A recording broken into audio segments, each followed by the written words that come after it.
Bir, iki. Düz. Ha Hüseyin işte. Uğur işte.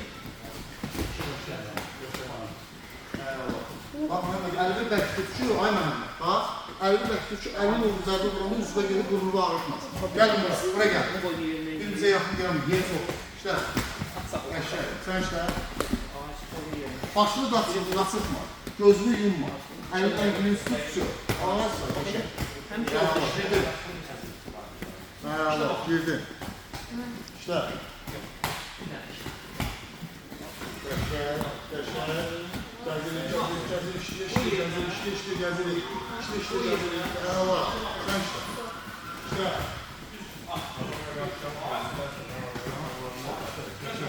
Gelin buraya. Serhan burada çıkıyor. Düz işte sen. Ben de ne gösterdim?